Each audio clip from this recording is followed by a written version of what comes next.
गणपती बाप्पा मोरया, मंगलमूर्ती मोरया, बाप्पा मोरया रे या सिरीजमध्ये मी यश तुमचं हार्दिक स्वागत करतोय। एपिसोड नंबर 3 मानाचा गणपती।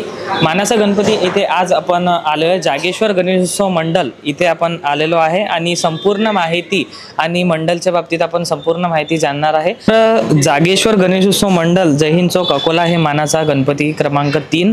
तर आपल्याला थोडक्यात माहिती की आज आपल्या गणपतीला 107 वर्ष पूर्ण इथे होत आहे। तर काय सांगा त्या संदर्भात? हा श्री जागेश्वर गणेशोत्सव मंडळ हा मानाचा 3रा गणपती आहे। जेव्हा लोकमान्य टिळकांनी त्या काळात लोकांना जमवण्यासाठी व देश स्वातंत्र्याची चळवळ सुरू झाली होती त्यानिमित्ताने गणपती बसवण्याची सुरुवात झाली व त्यानंतर अकोल्यातही राजेश्वर बाराभाई राजेश्वर आणि नंतर जागेश्वरची स्थापना झाली। आणि या गणपतीनिमित्त गणपती बसवल्यानंतर सगळे लोक जवळचे एका ठिकाणी जमतात आणि बाकीच्या काही कार्यक्रमांना सुरुवात होते। 10 दिवस आपल्या इथे काय कार्यक्रम होतात? 10 दिवस विविध कार्यक्रम होतात। बाकी जे आहे समाजाला संदेश पोहोचवणारे रक्तदान, पर्यावरणाला वगैरे असे काही कार्यक्रम आम्ही करतो। अच्छा। आणि यामध्ये पर्यावरणमध्ये काय आपण निश्चित करतो? पर्यावरणाचं सांगायचं तर आम्ही मूर्तीच पर्यावरणाला पूरक अशी मूर्ती बनवलेली आहे की दरवर्षी मातीची याची प्लास्टर पॅरिसची मूर्ती वगैरे बनवण्यापेक्षा आम्ही कायमस्वरूपी एक मूर्ती आणलेली आहे की ज्याच्यामुळे पर्यावरणाला खूप छान संदेश जातो।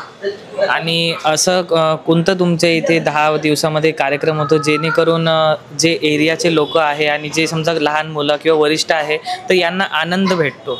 10 दिवस तर आता गणपतीची आरती वगैरे आणि लहान मुलांसाठी काही खेळण्याचे वगैरे कार्यक्रम वगैरे हे आयोजित केले जातात। सध्या जागेश्वर गणेशोत्सव मंडळला 107 वर्ष पूर्ण झालेले आहे आणि आपण मूर्तीची संपूर्ण माहिती सरांकडून जाणून घेणार आहे। सर, मूर्तीची आम्हाला थोडक्यात माहिती द्या।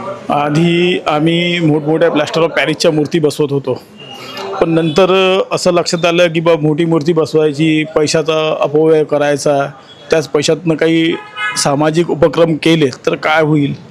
आणि नंतर आम्हाला अशी कल्पना सुचली की आपण एक कायमस्वरूपी मूर्ती आणायची ज्याच्यामुळे पर्यावरणालाही पूरक संदेश जाईल आणि पैशाच्याही जे उरतील त्याच्यातनं आपण बाकी सार्वजनिक कार्यक्रम करू शकतो। त्याच्यामुळे आम्ही 40 वर्षापूर्वी ही मूर्ती बनवून आणली। याचं वजन कमीत कमी 100 ते 150 किलोच्या जवळपास आहे। तर ही मूर्तीला नेमकं किती वर्ष झाले जी आपल्या समोर सध्या विराजमान आहे? या मूर्तीला 35 वर्ष झाले असतील। आणि याच्या पहिले जे समजा 107 वर्ष झालेले आहे तर त्यापूर्वी कसं होतं? त्यापूर्वी मग आम्ही मोठे मोठे गणपती बसवायचो प्लास्टर ऑफ पॅरिसचे वगैरे। तर ही होती थोडक्यात आपल्या समोर मूर्तीची माहिती। आणि 107 वर्ष जागेश्वर गणेशोत्सव मंडळ याचा तुम्हाला लोकेशन सांगू इच्छितो, जय हिंद चौक अकोला येथे। आणि तुम्ही संपूर्ण मूर्ती हे अशी बघू शकता की 100 किलोच्या वर याचा असा वजन आहे मूर्तीचा। आणि मूर्तीमध्ये तुम्ही बघू शकता की याच्यामध्ये पर्यावरण आणि हे सर्व गोष्टीचं लक्ष घेऊन हे मंडळांनी बसवलेलं आहे। आजकालचे जे भाविक भक्त आहे तर त्यांना तुम्ही काय म्हणजे संदेश द्याल? मी भाविक भक्तांना हाच एक संदेश देईल की जे आजकाल मुलामुलींचं कुठेही गेले तर दर्शन वगैरे हे बाजूला ठेवून पहिले सेल्फी वगैरे या गोष्टीत मग्न होऊन जातात आणि त्याच्यानंतर प्रत्येक ठिकाणी ते स्वतःचं लाईव्ह स्टेटस ठेवतात।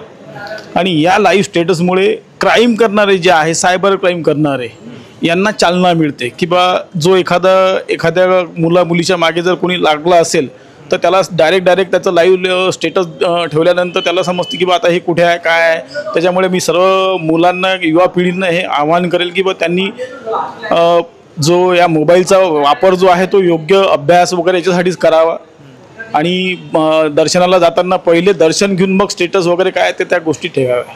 आणि आजकालचे जे पर्यावरणमध्ये आपण थोडं जाऊया, पर्यावरण बाबतीत दर्शकांना आणि आपले जे भाविक भक्त आहे त्यांना काय सांगाल? पर्यावरणाच्या बाबतीत मी हेच सांगेल की भाविक भक्तांनी प्लास्टर ऑफ पॅरिसच्या मूर्त्या वगैरे न घेता मातीच्या मूर्त्या घ्याव्या आणि त्याचं एक योग्यप्रमाणे विसर्जन करावं की त्याची अवहेलना होऊ नये।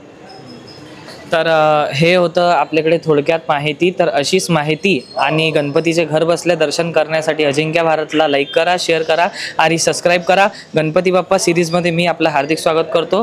गणपती बाप्पा मोरया, मंगलमूर्ती मोरया। गणपती बाप्पा